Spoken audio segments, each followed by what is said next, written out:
For our meeting number 5, linear coefficients in two variables, this is also under the methods for solving DE of order 1 or first order DE. So we are through with variable separable and homogeneous equation. So for linear coefficients in two variables, consider the two linear equations. We have a sub 1 sec x plus b sub 1 y plus c sub 1 is equal to 0 as equation 1. And a sub 2x plus b sub 2y plus c sub 2 is equal to 0 as equation 2. Note that the graphs of these equations are straight line because of the coefficients a, v, and then constant. Substituting equation 1 in m and equation 2 in n of the dE, we have m dx plus n dy is equal to 0. The standard form of dE gives a sub 1x plus b sub 1y plus c sub 1 dx plus a sub 2x plus b sub 2y plus c sub 2 dy is equal to 0. So this is in a form of linear coefficient in two variables. This is called the dE with linear coefficient in two variables. Let's call this as equation 3.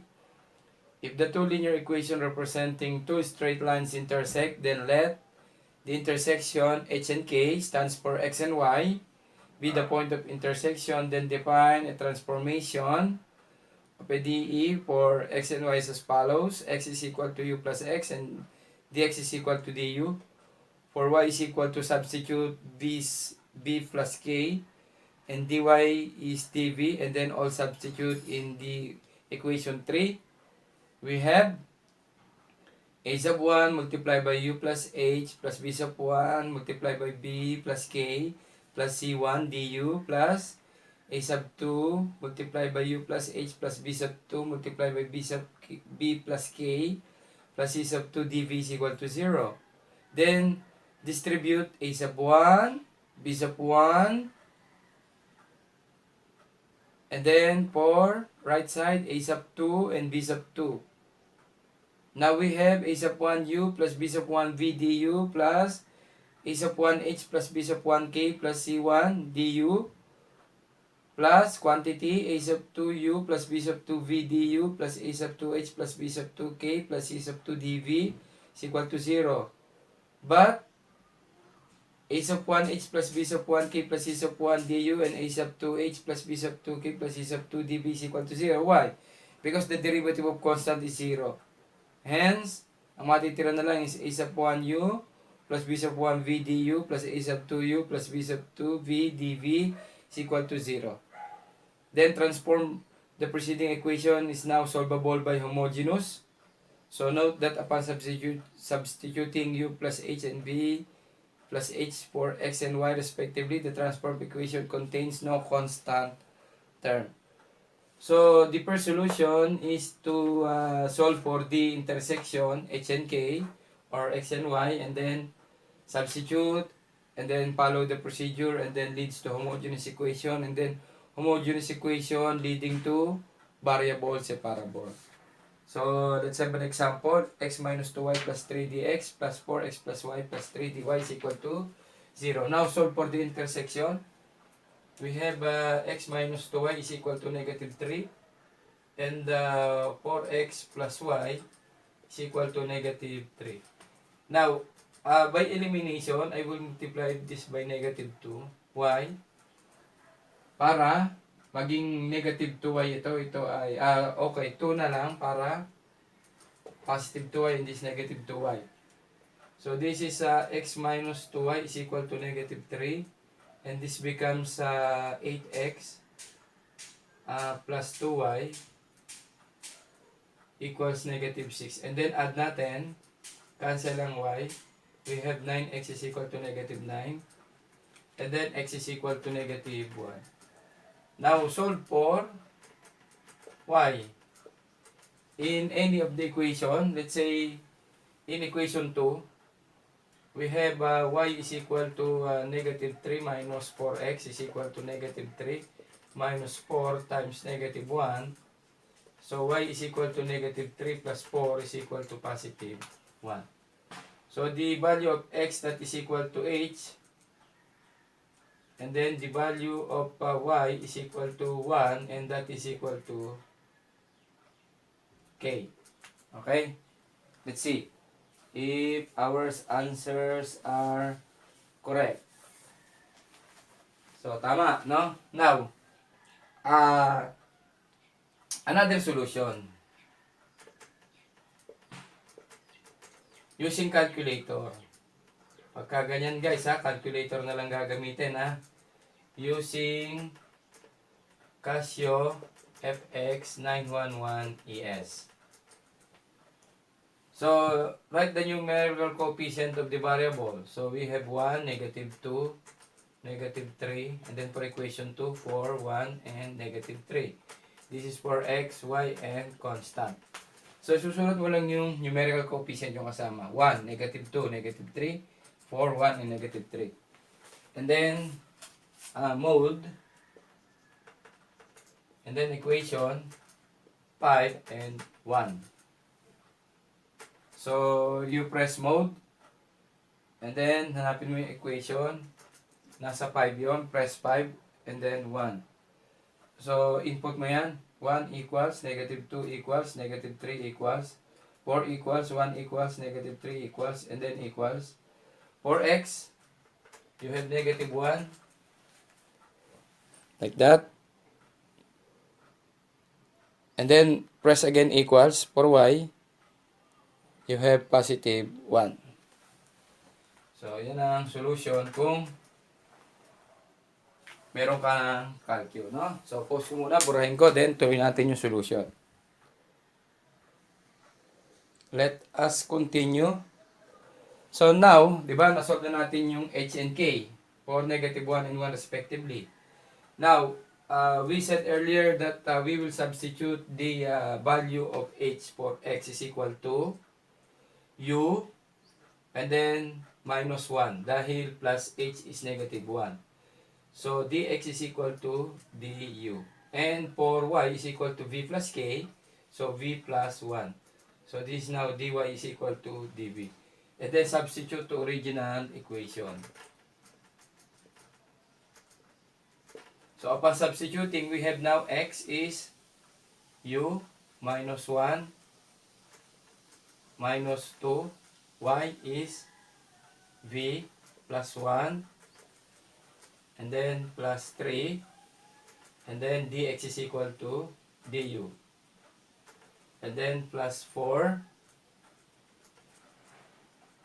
X is u minus 1. And then plus y is v plus 1. Plus 3. And then all multiplied by dy is dv. So, perform u minus 1 minus 2v minus 2 plus 3 du.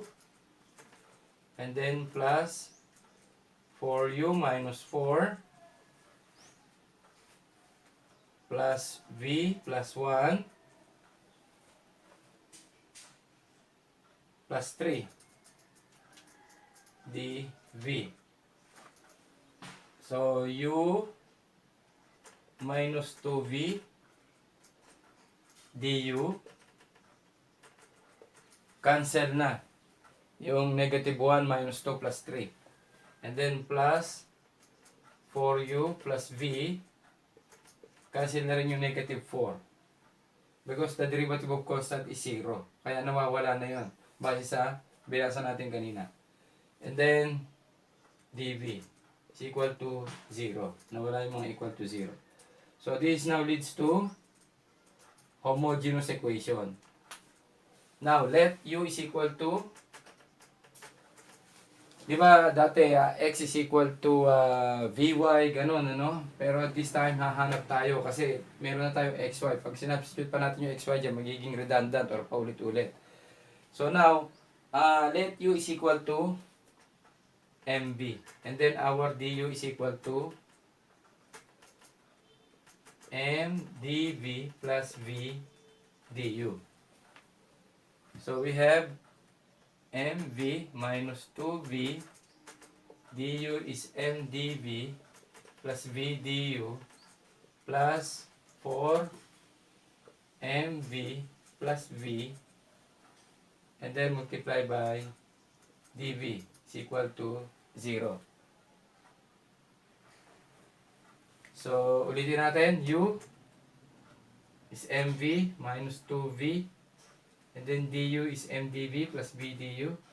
And then 4 mv plus v. And then dv is equal to 0. So, we have m square v dv minus 2 mv dv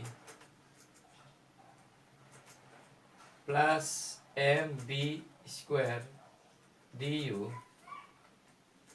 minus 2 v square du. And then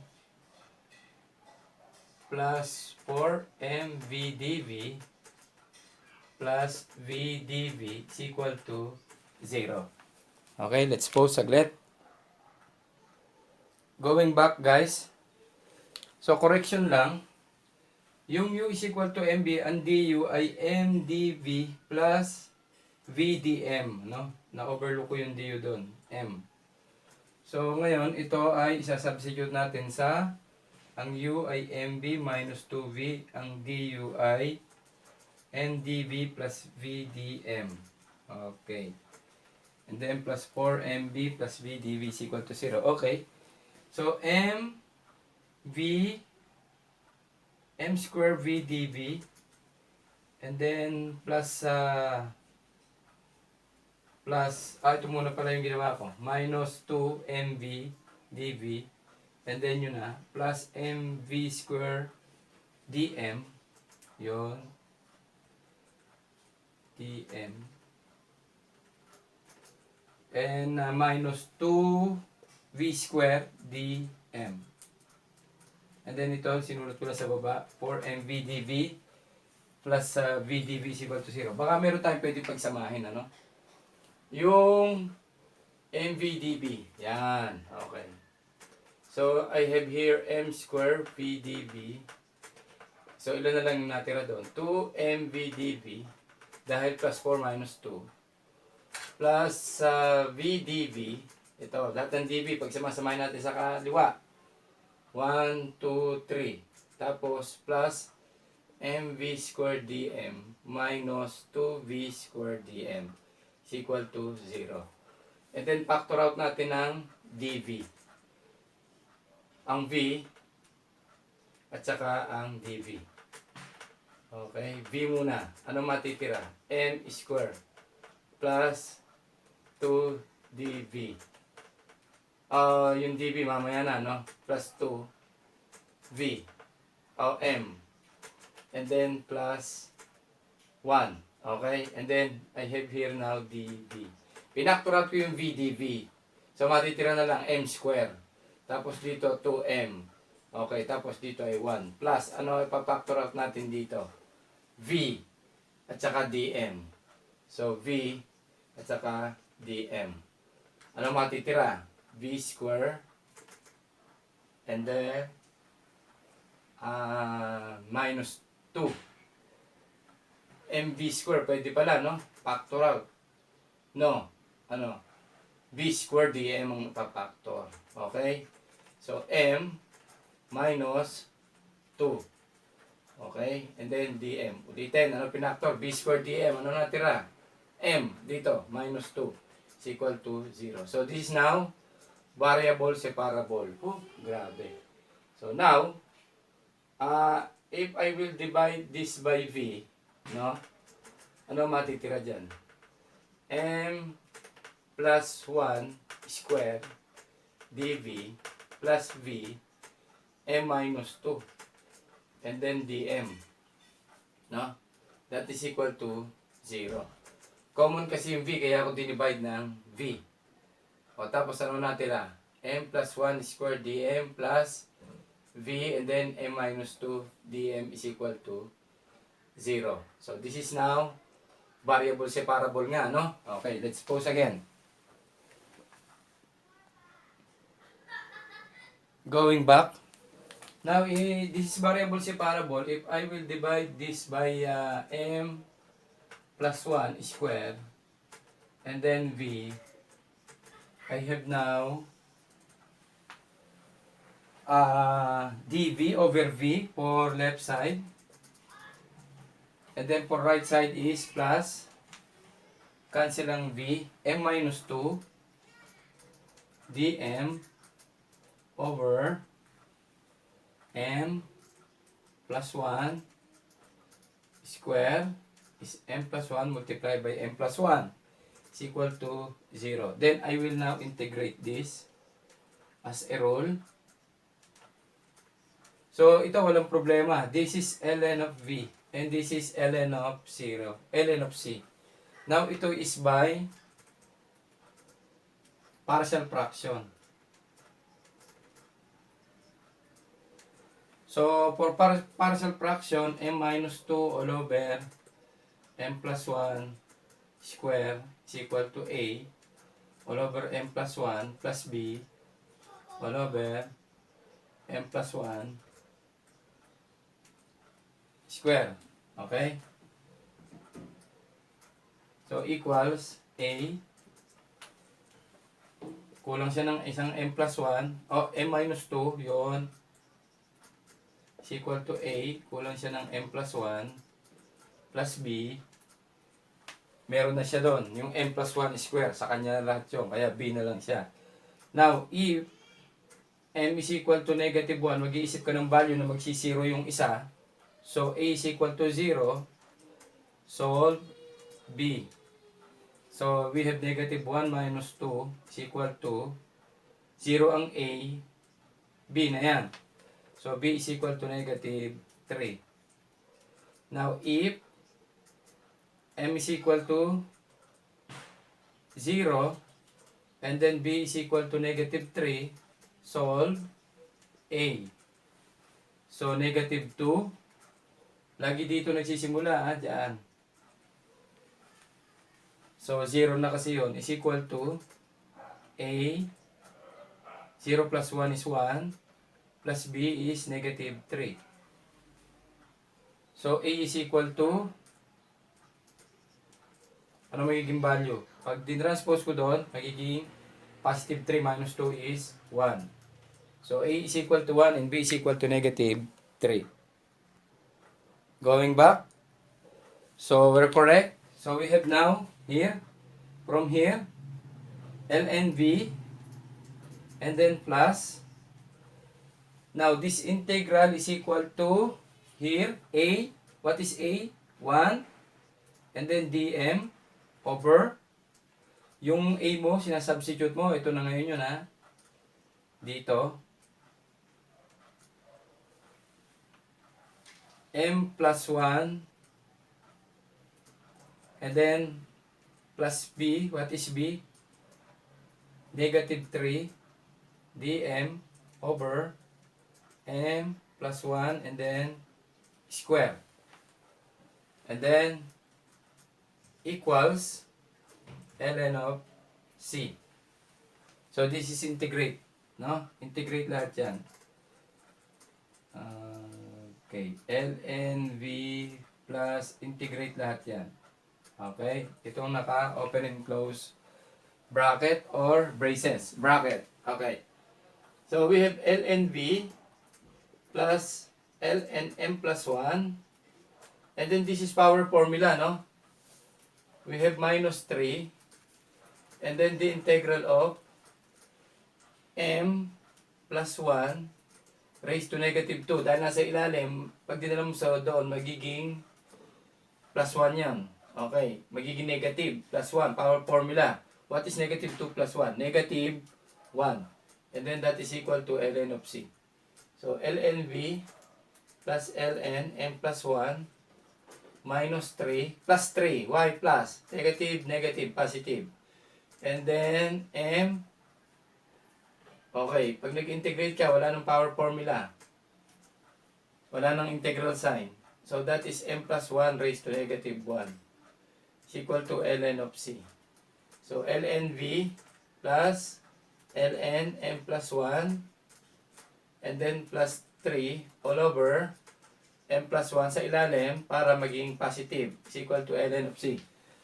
Again, guys, pause muna tayo. Buburahin ko to lahat. Pwede nyo naman itong i-recall uli, i-rewind, ano. Isusulat ko lang yung mga importanteng terms dito, ha? Let's continue, guys. So, ang binura ko lang ay yung left side, ano?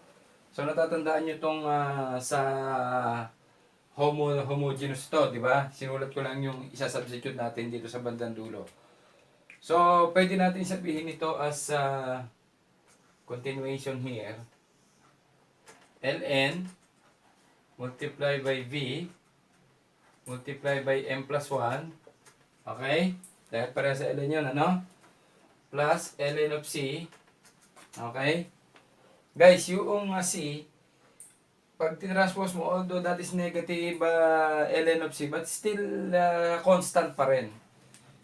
So, negative 3 over, itatandaan nyo dati yung ating ln C squared, still constant pa rin. Negative 3 all over M plus 1. Yun lang ang tinranspose ko. And then, ang ating M is equal to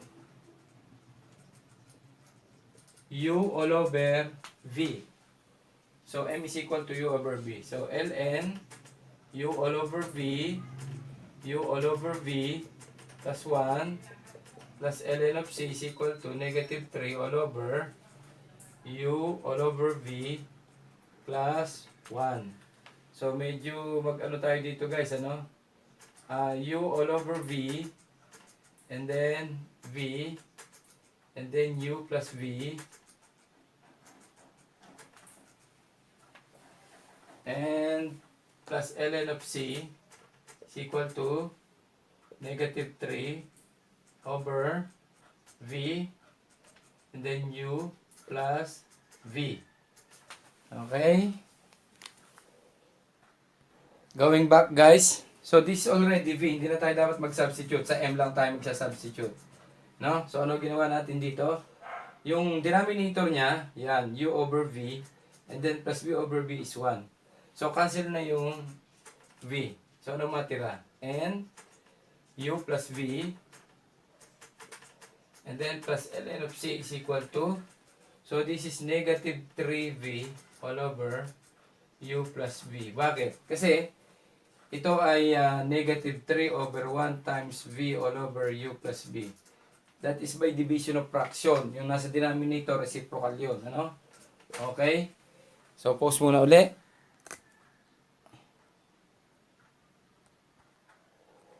Going back. So, ln U plus V multiplied by C is equal to negative 3V all over U plus V. So, ngayon, substitute natin yung U is equal to, here, X plus 1. And V is equal to Y minus 1. So, here, haba, no? ln U is X plus 1. And then plus V is Y minus 1. And then multiply by C is equal to negative 3 Y minus 1 over U plus V. U is X plus 1 plus V is Y minus 1. So, sisimplify na lang to. So, ln X plus Y multiply by C. Bakit? Kasi cancel na yung plus and minus 1. Is equal to negative 3 Y minus 1 all over. So, X plus Y. Cancel na yung 1 and negative 1. So, I have here now X plus Y ln X plus Y multiply by C is equal to negative 3 Y minus 1. Negative 3 Y minus 1. So, this is our final answer, guys. Oh, grabe yan, ano? Kaya dalawa lang ang example ko dyan, eh. So, for example number 2 later. Another example, number 2. Solve the DE given x plus y minus 4 dx minus x minus y plus 2 dy is equal to 0. So, sabi ko, calculate na lang yan, ha? For x, coefficient, right? X, y, And then constant for equation 1 and 2.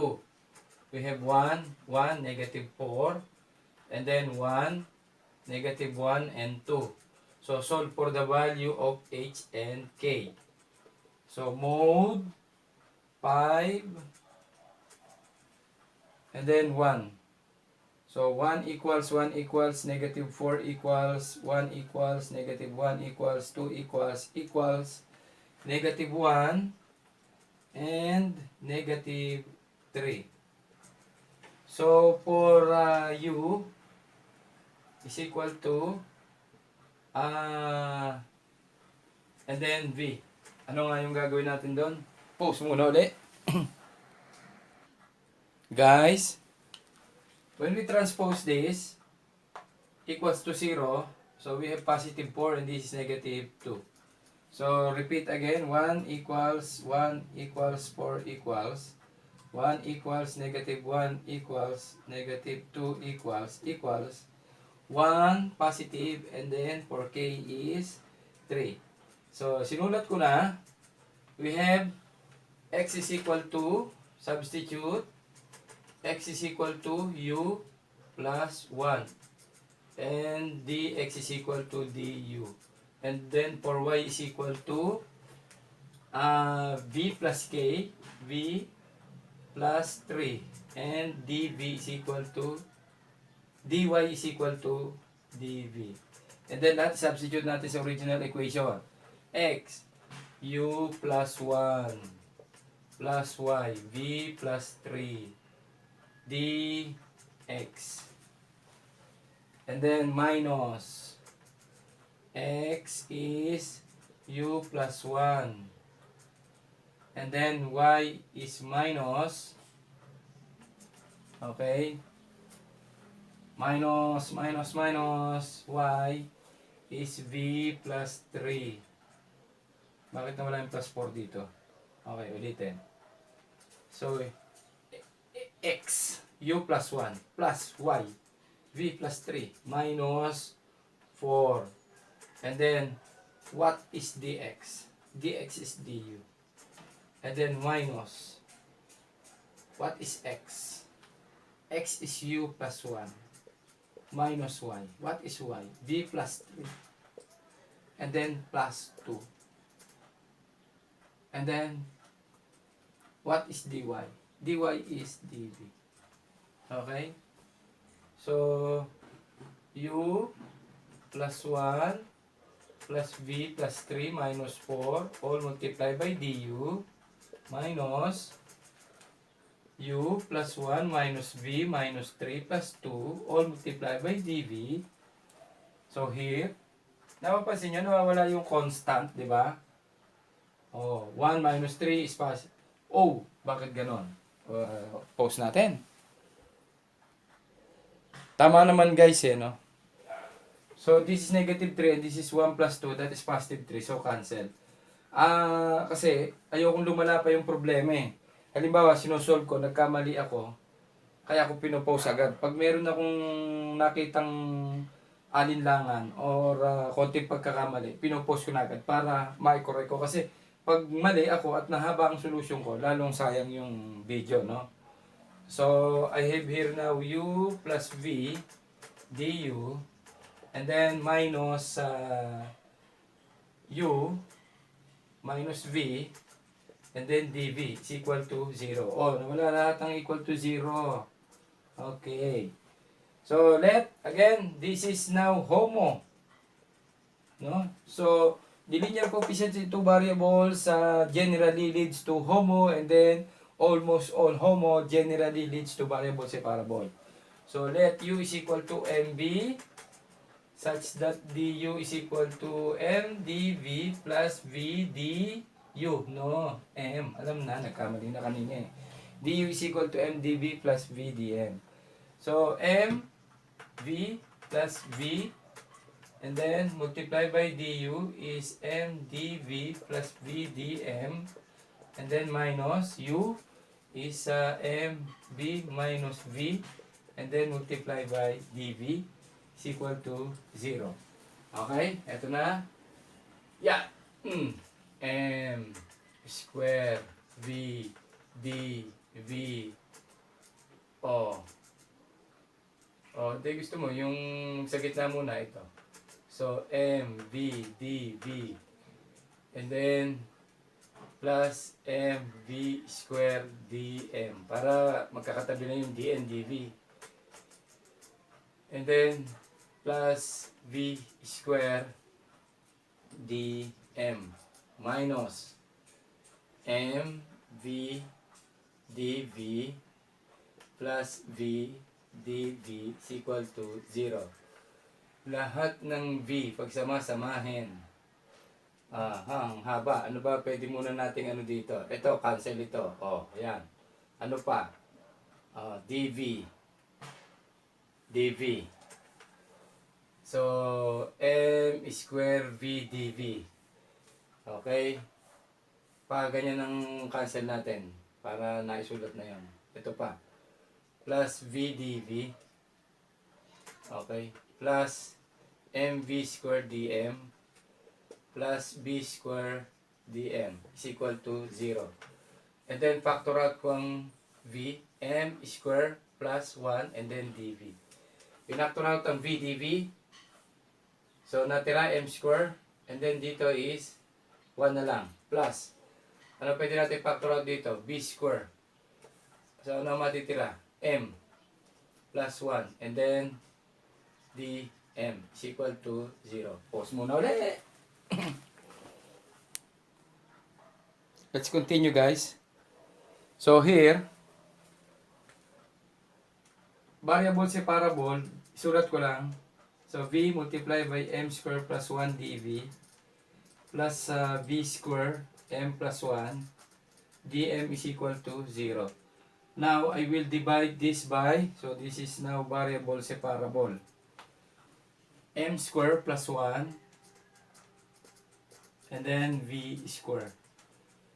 So, for left term, matitira is dV over V. Cancel ito, cancel yung isa.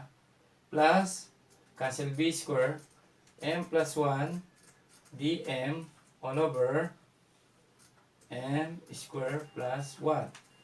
And then is equal to 0. And then, integrate ko lahat yan. So, this is ln of v plus, okay guys, distribute natin ito. M, the integral, okay, integral of m dm all over m square plus 1. And then plus 1 dm or simply dm all over m square plus 1. And then equals to ln of c. Integral ng m dm all over m square plus 1 plus the integral of dm all over m square plus 1 is equal to ln of c. So, ln v is equal to, plus. Okay. So, let u is equal to, here, m square plus 1. So, what is du? 2m dm. And du over 2 is equal to m dm. So, this is now equal to the integral of du over 2 all over u. Plus, okay, so this is arctan. Sagot na, arctan of u all over a. Ano yung u mo? M. Ano yung a mo? 1. Or simply arctan of m. Is equal to ln of c. So, ln v plus 1 half ln u. Ano yung u mo? M square plus 1. And then, plus arctan of m is equal to ln of c. So, i-multiply ko lang lahat to by 2. So, I have here 2 ln v. Para mawala yung 1 half doon. ln m square plus 1 plus 2 arctan of m. Okay? Is equal to ln of c. Next. Pause again para buburahin ko yan and then iwanan ko lang yung importanteng gagamitin natin. Continue. So, I have here now ln v V square plus ln m square plus 1 plus ln c is equal to negative 2 arctan of m. So, ito ang nilipat ko doon. Yung ln of c, kahit i-transpose mo, constant pa rin yun. So, ln v square m square plus 1 c is equal to negative 2 arctan of m. But m is equal to u all over v. So, ln u of v na yan, hindi na yan. V square. Doon medyo nalilito no? U square all over v square plus 1. Kasi yung m is equal to u all over v. Pag in-square mo yan, you have u square all over v square. Kaya ito yon. And then times c is equal to negative 2 arctan of u all over v. And then ln v square. So again, v square as LCD, then u square plus v square. And then times c is equal to negative 2 arctan of u all over v. So cancel. So I have now ln of u square plus v square times c is equal to negative 2 arctan of u all over v. Hindi kasya, no? So, huwag na natin i-post. Dire-diretso na natin. Burahin ko na lang to. Pwede nyo naman itong i-replay uli. Hanggang dito. So, ito ngayon ay magiging okay, but again, u is equal to saan na yun? X minus 1. And v is equal to y minus 3. So, ln x minus 1 square plus v y minus 3 square then times c equals negative 2 arctan of u x minus 1 over v y minus 3. So, ito yung ating pinaka-final answer, guys. Ano? Kung ayaw na mo ng box, gawin mong clouds. Because every dark clouds, there is a sun shining. Oh? ln x minus 1, sinubstitute mo yung u, tsaka v, and then times c, minus 2 arctan, and then u all over v. That is our final answer. Ooh!